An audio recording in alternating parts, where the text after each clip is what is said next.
Hello student, this is the next video for chapter 1 Globe a model of the earth class 5th। इससे पहले मैंने globe के बारे में मैंने आपको एक्सप्लेन किया था चैप्टर 1 से। फर्स्ट पेज आपका एक्सप्लेन किया था, उसी को आगे कंटिन्यू करते हुए सेकंड पेज को एक्सप्लेन करूँगा। तो सभी स्टूडेंट हाथ में पेंसिल ले लेंगे और हार्ड वर्ड्स को अंडरलाइन करेंगे, जो हिंदी मीनिंग में बोलता जाऊँगा वो राइट करते जाएंगे। ओके स्टूडेंट्स, चलिए स्टार्ट करते हैं। A globe give us a better idea of parallel latitudes and meridian as it is three dimensional. एक ग्लोब, जो एक ग्लोब होता है, गिव अस देता है हमें, क्या देता है? बेटर आइडिया, एक अच्छा विचार देता है। ऑफ पैरेलल, पैरेलल का मतलब होता है समांतर, और लैटिट्यूड मीन्स होता है अक्षांश। जो अक्षांश हैं उसका एक अच्छा विचार यानी अच्छी तरीके से दर्शाता है हमें। और मेरिडियन देशांतर, देशांतर को त्रिआयामी, थ्री डायमेंशनल का मतलब होता है त्रिआयामी। ये डायमेंशनल क्या होते हैं मैं आपको नेक्स्ट वीडियो में एक्सप्लेन करूंगा। ओके स्टूडेंट्स, त्रिआयामी रूप में दिखाने में ग्लोब जो है बहुत अच्छा होता है। इट हेल्प अस, और यह सहायता करता है हमारी, टू अंडरस्टैंड, समझने में। अंडरस्टैंड मीन्स समझने में। हाउ डे एंड नाइट ऑक्वर्स, दिन और रात कैसे होते हैं। एंड, और हाउ सीजन इज कॉज्ड, और ऋतुएं किस प्रकार बनती हैं। ओनली ए ग्लोब, कॉज्ड मीन्स कारण होता है। ओनली ए ग्लोब, केवल एक ग्लोब, कैन गिव अस, दे सकता है हमें, an idea about the tilt of the earth axis. Axis means होता है अक्ष।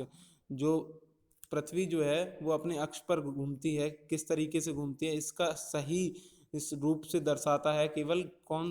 Globe. With the all these advantage, इन सभी लाभ या गुणों के अलावा, the globe has certain limitation, इसकी कुछ सीमाएं भी हैं, इसके कुछ दोष भी हैं।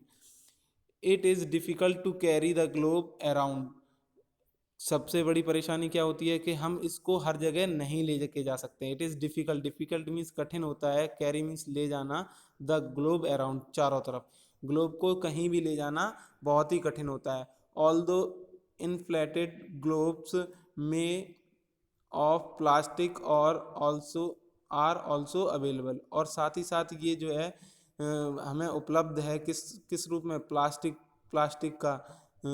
Yet inflation and fixing at the axis take a lot of time, plastic के बने होने के कारण इसको उसकी सही स्थान पर फिक्स मतलब रखने के में बहुत ज़्यादा समय लगता है। Globe can not be used if we can we want to study a specific part of the earth.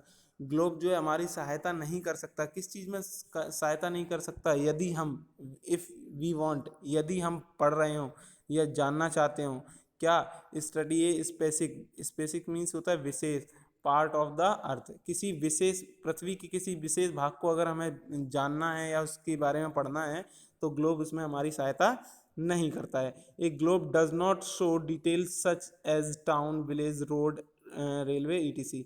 Globe जो है वो डज नॉट शो, नहीं दर्शाता है, डिटेल, डिटेल मीन्स विस्तार से, क्या चीज़ नहीं विस्तार से दिखाता है? टाउन मीन्स शहरों को, विलेज मीन्स गाँव को, रोड सड़कों को, रेलवे और रेलवे को, इन सभी चीज़ों को डिटेल में नहीं दिखाता है।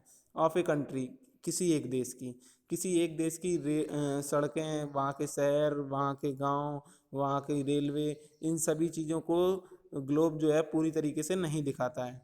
If we want to study a country, यदि हम किसी देश की जानकारी चाहते हैं या पढ़ना चाहते हैं, ए स्टेट और ए district, A map is more helpful useful. अगर हम किसी देश की, यदि हम किसी देश की बारे में अध्ययन करना चाहते हैं, जानना चाहते हैं, तो देश में उसके राज्य और उसमें ज़िले कितने हैं और उसके बारे में अच्छे से डिटेल से जानना चाहते हैं, तो उसके लिए मैप जो है वो बहुत ज़्यादा अच्छा रहता है। In short we may say that the globe is replica of the earth drawn to scale. जो इन शॉर्ट, साधारणतः हम कह सकते हैं कि ग्लोब जो है वो बिल्कुल हूबहू कॉपी होता है किसका? पृथ्वी का। ठीक है स्टूडेंट्स, आगे का एक्सप्लेनेशन